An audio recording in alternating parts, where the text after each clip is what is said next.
Ya saudara, terima kasih Anda masih di Rumah Pilkada 2020 dan di sini Nitya masih stay bersama Bu Desi dan juga Pak Putu di KPU Karangasem karena kita masih akan membahas soal bagaimana persiapan KPU Karangasem jelang besok 9 Desember 2020. Kita nggak terasa udah segmen 4. Ya. Pak Putu, Bu Desi. Kalau kita udah ngomongin pemilu memang seru ya. Ya, kurangan waktu. Pesta demokrasi. Jadi apa keinginan untuk memilih sudah tinggi gitu ya. Tadi terakhir kita sudah bahas bahwa semua atribut di TPS itu sudah sangat aman ya, sudah sangat sesuai dengan protokol kesehatan. Tadi juga sudah dijelaskan bahwa bahkan petugas di lokasi juga semuanya sudah dirapid, jadi sudah aman semuanya. Nah, tapi itu pada saat pencoblosan. Biasanya pasca itu juga masih ramai kan Pak Putu ya, pada saat penghitungan surat suara. Mungkin ada, kalau dulu sebelum pandemi, beberapa pendukung dari pasangan calon misalkan sudah ada yang datang untuk menyaksikan pemungutan suara. Nah, sekarang di masa pandemi ini seperti apa Pak Putu regulasi dan teknisnya pada saat penghitungan suara? Kalau saat penghitungan suara di TPS itu tetap kita juga membatasi orang yang bisa ada di dalam TPS. Nah, yang bisa ada di dalam TPS itu adalah selain petugas kita yang 7 orang, itu juga ada saksi dan pengawas TPS. Nah, di luar dari itu mereka tidak boleh masuk ke areal TPS. Mereka bisa menyaksikan penghitungan suara itu dari luar TPS, masuk memantau, dan juga yang lain-lainnya itu masyarakat yang ingin tahu bagaimana proses penghitungannya juga bisa hadir, tapi dengan menjaga jarak dan juga mereka di luar areal TPS. Berarti itu untuk jumlahnya juga sudah dibatasi ya Pak Putu? Jumlah yang datang dari masing-masing pasangan calon juga. Kalau yang dari pasangan calon itu kan cuma ada saksi aja. Saksi saja. Berarti pendukung juga sama sekali tidak ada. Iya, siap. Berarti memang benar-benar itu bersih, steril gitu ya. Kalau untuk di areal TPS itu memang sudah sangat bersih gitu ya. Sudah dipadat. Iya. Kemudian kalau mungkin bisa tambahkan sedikit mungkin ya.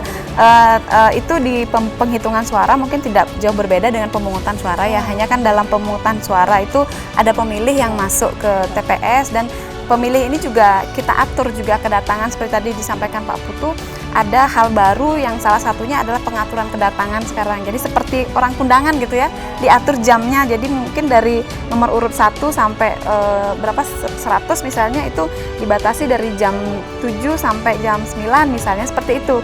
Jadi ini ada harapan kita agar masyarakat ini tidak datang bersamaan gitu. Jadi artinya tetap kondisi di TPS jaga jarak itu bisa terpenuhi gitu ya dengan pengaturan kedatangan ini.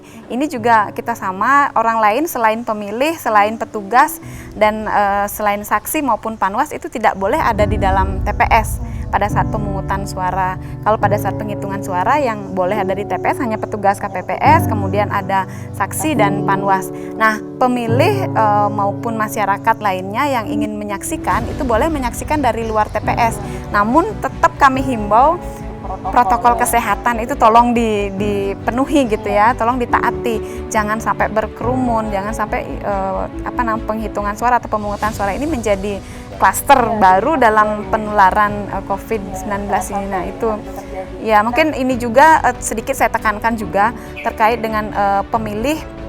Biasanya banyak pemilih ya yang terkadang itu salah paham gitu ya. Kan ada chip pemberitahuan, ya biasanya kan kalau mau memilih itu ada chip pemberitahuan nih. Nah dalam chip pemberitahuan itu di sana akan tercantum dihimbau gitu ya, ada himbauan yang pertama harus membawa pulpen. Kemudian yang kedua memakai masker, kemudian datang sesuai dengan jam yang diatur gitu, dan membawa KTP elektronik, selain juga membawa chip pemberitahuan itu.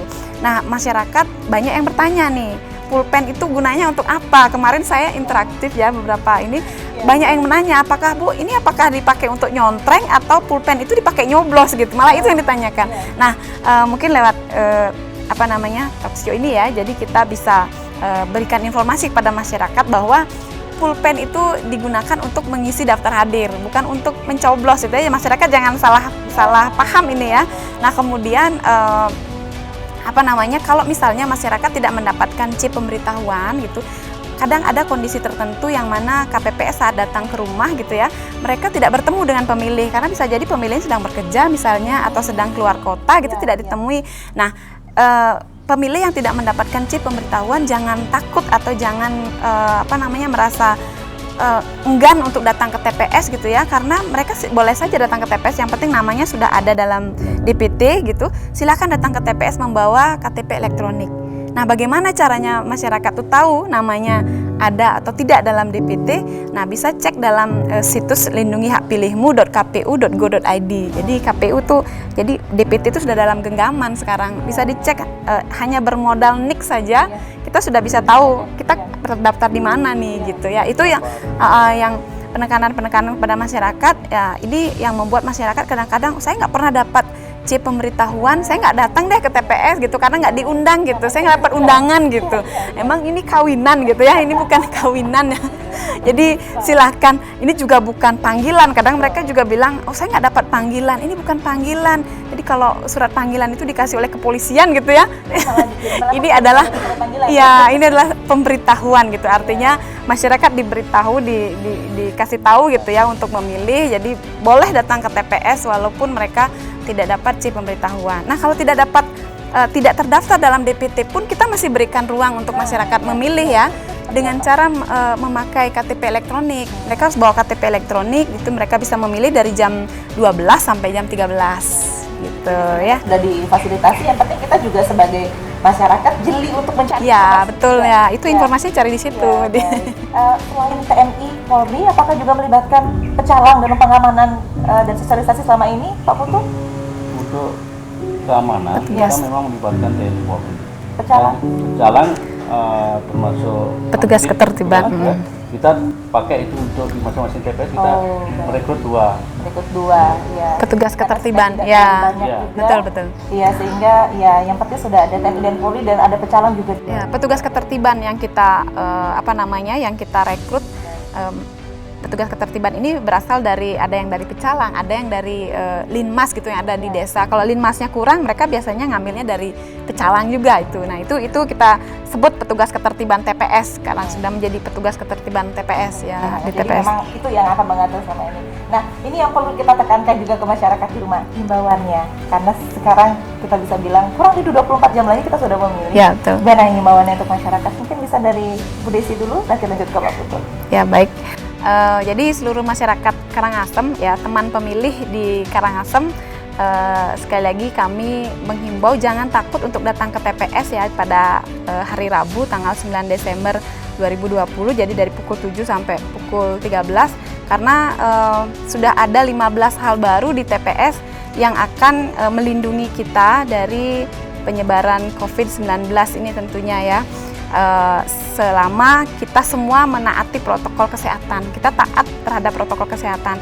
Oleh karena itu sekali lagi kami himbau luangkan waktu 5 menit saja di TPS untuk masa depan 5 tahun Karangasem ini. Jadi mari kita sukseskan ya pemilihan Bupati dan Wakil Bupati Karangasem 2020 ini, kita wujudkan pemilihan yang damai gitu ya, yang berintegritas, berkualitas, dan tentunya pemilihan yang sehat.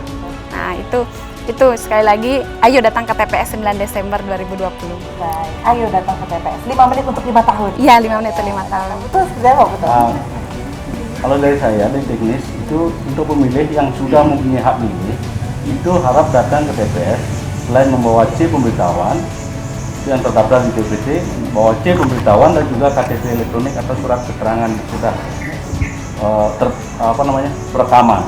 Nah, untuk yang tidak terdaftar itu juga kami himbau agar datang ke TPS dengan membawa KTP elektronik, dan itu dilakukan pada jam 12 sampai jam 1. Tetapi KTP elektronik yang dimaksud adalah sesuai dengan wilayahnya masing-masing. Wilayah kedesaan, tidak bisa membawa KTP di luar desa ke desa yang lain, biar tidak seperti kemarin tahun 2019 itu di sana banyak yang boleh membawa KTP Jawa ke sini ke Bali, bukan begitu maksudnya. KTP pun itu sudah dibatasi sesuai dengan wilayahnya. Yang kalau kita di sini kesepakatannya kita adalah wilayah desa atau kelurahan dari masing-masing kabupaten yang ada. Baik, berarti datang ke TPS dan nanti di sana pasti akan mendapatkan hak pilih selama sesuai dengan lokasi kelurahan begitu ya. Pak Putu, karena satu suara sangat berat, 5 menit untuk 5 tahun ke depan. Terima kasih banyak Pak Putu, Bu Desi. Ya, terima kasih nih ya. Amin satu, kita sama-sama deg-degan tapi Ya. antusias. Karena sudah kita sampaikan hari ini juga masyarakat di rumah, terutama masyarakat Karangasem juga menyimak, sehingga besok lebih semangat lagi dan lebih mantap lagi untuk menggunakan hak pilihnya di TPS. Sukses selalu untuk KPI Karangasem. Ya, terima kasih. Ya. Sukses Pak kita semua. Sing nyoblos, sing muli. Ya, jadi sing nyoblos sing mulai ya. Baik, saudara, itu dia tadi perbincangan kita dengan Pak Putu dan juga Ibu Desi di KPU Kabupaten Karangasem. Saudara, dari 375.063 daftar pemilih tetap dengan 1.115 TPS. Untuk masyarakat Karangasem terutama, jangan lupa untuk gunakan hak pilih Anda, karena satu suara sangat berarti untuk 5 tahun masa depan Kabupaten Karangasem. 5 menit untuk 5 tahun ke depan. Saya Dewi Nidja, mewakili setiap kru yang bertugas di Kompas TV mengucapkan terima kasih atas perhatian dan bersamaan Anda. Dan tutup dengan para Santi. Om Santi, Santi, Santi Om. Sing nyoblos sing mulai.